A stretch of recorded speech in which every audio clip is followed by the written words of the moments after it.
다음 소식으로 넘어가 보겠습니다. 최근 중국에서 제로 코로나 봉쇄 정책에 항의하는 대규모 시위가 이어지고 있습니다. 현장에선 시진핑 퇴진 구호까지 나오고 있는데요. 베이징을 연결해 지금 자세히 알아보겠습니다. 이랑 특파원, 한 주간 참 많은 일들이 있었습니다. 먼저 지난 주말에 열렸던 타이완 지방선거에서는 타이완 독립을 지지하는 집권 여당 민진당이 참패를 했는데요. 이렇게 되면 양안 관계에도 변화가 있을 것 같은데 어떻게 보십니까? 네, 선거 결과 차이잉원 타이완 총통이 패배의 책임을 지고 곧바로 민진당 주석직을 내려놨습니다. 차이 총통은 임기를 1년여 앞두고 있는데 레임덕이 빨라지면서 과거처럼 중국을 향한 과감한 목소리를 내기는 힘들 것으로 보입니다. 하지만 대중국 정책 기조가 변화할 가능성은 크지 않습니다. 이번 선거가 현 정부의 코로나19 방역, 실업률과 인플레이션 등 경제 문제를 심판하는 성격이 짙었기 때문입니다. 중국으로서는 양안 통일을 더 힘있게 주장할 수 있게 됐다는 점에서 친중 성향인 국민당의 압승이 나쁘지만은 않은 상황입니다. 그렇군요.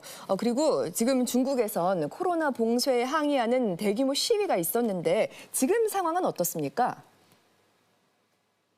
네, 지난달 26일부터 28일까지 최소 10개 이상 도시에서 백지 시위가 벌어졌습니다. 백지 시위는 중국의 검열에 항의한다는 뜻이면서 동시에 쓰지 못한 수천 개의 구호를 상징적으로 표현하고 있습니다. 시위는 처음 봉쇄가 한 달 이상 된 광저우 등에서 시작됐는데 이후 상하이와 청도, 난징, 수도 베이징까지 확대됐습니다. 현재는 중국 당국이 철통 경계에 나서면서 조금 잦아든 모습입니다. 하지만 장쩌민 전 국가주석이 지난달 30일 사망하면서 민심이 어떻게 흘러갈지 모두들 지켜보고 있습니다. 제로 코로나 봉쇄에 맞선 시민들의 대규모 항의 시위와 그 파장을 취재했습니다. 지난달 26일 밤 상하이시 도심 한복판 우루무치 중루에 시민 수천 명이 모였습니다.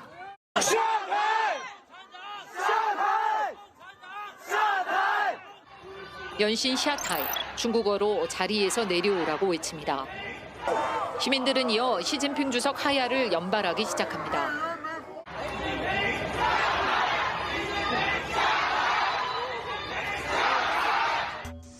이번 시위는 100일 넘게 봉쇄된 신장 우루무치에서 화재로 10명이 숨지면서 촉발됐습니다. 과잉 방역으로 화재 진압이 늦어졌고 인명피해가 커졌다는 이야기가 퍼지면서 성난 민심이 폭발한 겁니다. 시민들은 한 목소리로 중국의 모든 봉쇄를 해제하고 PCR 검사를 그만하라고 소리쳤습니다.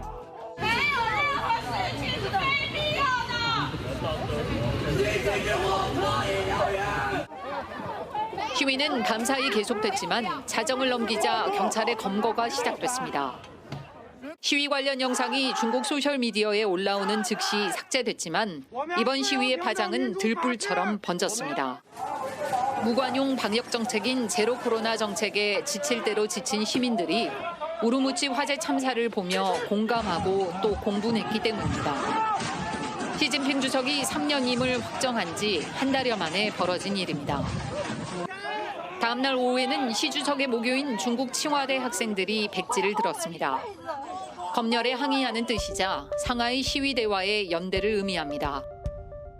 베이징대 등 50여 개 대학생들도 각자의 학교에서 시위를 벌였습니다. 상하이 시위가 해산하고 칭화대 학생들을 학교가 조기에 고향으로 내보내면서 잦아들 줄 알았던 시민들의 분노는 수도 베이징에서 다시 점화됐습니다. 시위가 벌어진 지역은 각국 대사관이 있는 양마차오 일대. 시위를 해도 중국 현지 매체들이 보도하지 않으니 해외 여론에 호소하기 위해 선택한 장소입니다. 베이징 시민들은 과도한 방역에 항의하면서 시진핑 주석을 직접 겨냥해 구호를 외쳤습니다.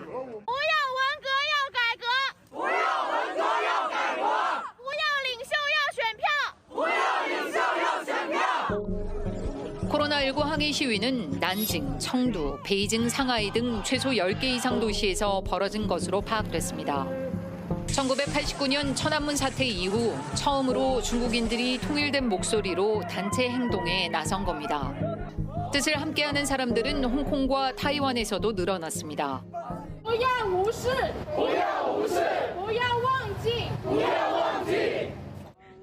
홍콩 대학교 학생 100여 명은 상하이 시위대처럼 화재로 숨진 우루무치 희생자들을 추모하는 한편 봉쇄와 격리 위주의 중국 방역 정책을 한 목소리로 비난했습니다. 已经慢慢的就是根植在了每一个中国人的心里了，就中国公民的心里。我觉得现在觉醒和清醒的人已经越来越多了。 중국에서 시작된 시위는 중화권을 넘어 해외까지 번진 상태입니다. 하버드 대학과 근처 대학에 다니는 중국인 학생들 50여 명은 하버드대에 모여 중국 시위대를 지지하는 집회를 열었습니다. 이들은 중국은 봉쇄를 풀고 시진핑 주석은 물러나라고 큰 소리로 외쳤습니다.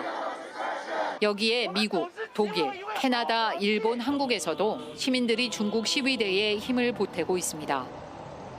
반면 중국 내 시위는 잠시 소강 상태를 보이고 있습니다. 중국 당국이 대도시마다 경찰 배치를 늘리고 밤낮 없이 경계 근무를 서고 있기 때문입니다. 각국 대사관들이 몰려있는 베이징시 르탄 공원 일대 등도 비슷한 상황입니다. 중국의 코로나19 정책을 비난하는 백지 시위가 이곳에서도 열릴 수 있다는 우려 때문입니다. 앞서 시위에 참여한 사람들을 안면 인식 기술로 확인해 경찰이 하나하나 연락하고 있는 것으로 알려졌습니다. And it's that national character, widespread nature of it, that I think makes it a much more potentially volatile and potentially more threatening set of problems that the party in China has to deal with. 현재로서는 장점인 주석에 대한 장례 절차가 진행되는 동안 백지 시위가 어떤 양상을 보이게 될지 예측이 쉽지는 않은 상황입니다. 확실한 것은 이번 주말이 시위 확산 여부를 가르는 중대 고비가 될 것이란 점입니다. 베이징에서 이랑입니다. 네, 중국의 성난 민심이 놀랍습니다. 특히 시진핑 퇴진을 외치는 목소리가 크게 나온다는 것 자체가 저는 상당히 낯선 광경이네요. 네, 그렇습니다. 그리고 특히 이번 시위에서 좀 주목할 만한 그런 특징 중에 하나가 2030 세대가 주축이 되고 있다는 것인데요. 네, 젊은이들. 네, 근데 이 세대는 사실 현 중국 공산당을 지지해왔던 그런 최대 지지 세력이라고 했던 세대인데 네. 지금 이렇게 등을 돌린 거란 말이죠.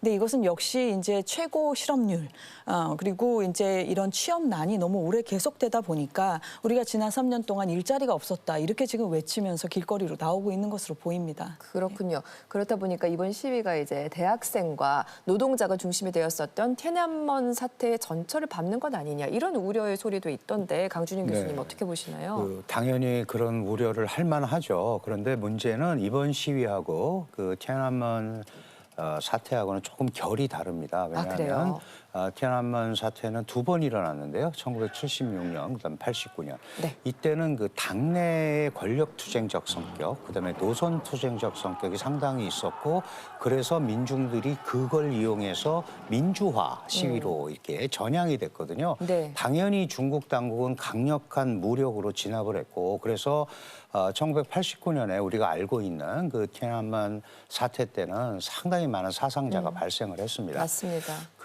그런데 이번 시위는 사실 어떻게 보면은 제로 코로나 방역, 과도한 봉쇄식 방역 때문에 민생이 너무 피폐해지니까 네. 1차적으로 그거에 대한 항의란 말이죠. 그러니까 이게 어떤 정치적 의미 이런 거를 지금은 상대적으로 좀 덜하고 네. 지금 상황에서는 일단 지금 화면에서 보셨다시피 과도한 방역 때문에 뭐 우르무치에서 화재가 났고 그래서 사상자가 발생하고 이런 거에 대한 전반적인 항의. 다만 핵심은 일반인들이 이걸 이끌고 있다. 네. 이거는 이제 중국한테 상당히 부담이 될 겁니다. 그렇겠죠. 그래서일까요? 좀 민심 달래기에 나선 것 아닌가 싶기도 한 게 베이징과 텐진에서 대중교통을 탈 때 항상 보여줘야 했던 PCR 음성 증명서를 이제 없애겠다고 했고 또 광저우에서는 전 주민을 대상으로 실시했었던 PCR 전수검사도 폐지하겠다고 밝혔거든요. 네, 맞습니다. 하지만 이 중국 국민들의 불만은 단순하게 제로 코로나 봉쇄에만 있는 게 아니고요. 이 과정에서 생계 수단이 완전히 파괴되고 있다. 이 문제가 있거든요. 먹고 사는 문제. 경기가 완전히 회복이 되고 또 일자리도 회복되고 이런 여러 가지 것들이 있어야 되는데 지금 오랜 봉쇄로 지금 중국의 경제 상황이 진짜 안 좋거든요. 네. 이 광저우나 베이징처럼 봉쇄된 도시가 중국 국내 총생산의 20%를 넘게 차지하고 있기 때문에 산업 기반 자체가 흔들리는 상황입니다. 이 때문에 경제 때문이라도 전문가들 사이에서는 이 내년 1, 2분기가 되면 이 제로 코로나를 포기하고 해체 수준으로 가지 않겠느냐 이런 견해도 좀 나오고 있죠. 변화가 찾아올까요? 그리고 시위가 현재 소강 상태라고는 하지만 또 온라인상에서는 항의 시위가 계속되고 있다고 들었는데 앞으로 이걸 어떻게 바라봐야 네, 할까요? 모여서 시위하기는 중국 당국의 강력한 공권력과 원천 시위 봉쇄 이런 거에 대한 시도 때문에 쉽지는 않을 거예요. 네. 그리고 설사 시위가 벌어져도 강경한 진압을 하는 거는 중국 당국한테 부담이 될 수 있습니다. 왜냐하면 그게 빌미가 또 될 수 있거든요. 그렇죠. 지나친 탄압으로 인해서 그게 지금 뭐 SNS나 인터넷 통해서 다 퍼지고 다 있으니까 알잖아요. 더 큰 반발을 살 수 있기 때문에 그런데 그래서 한편으로는 미세하지만 코로나 방역 완화 메시지를 한편으로 보내고 그런데도 이데올로기적인 도전이나 뭐 시진핑 타도 공산당 타도 이런 얘기가 나오면 이건 언제든지 반혁명죄, 사회 뭐 폭란, 불만 뭐 이죄 이런 걸로 얼마든지 처벌할 수 있거든요. 그래서 일단은 봉쇄, 그 시위 원천 봉쇄를 위주로 하고 생기더라도 이중적인 잣대로 처리할 가능성이 좀 높습니다. 알겠습니다. 계속 지켜보도록 하고요.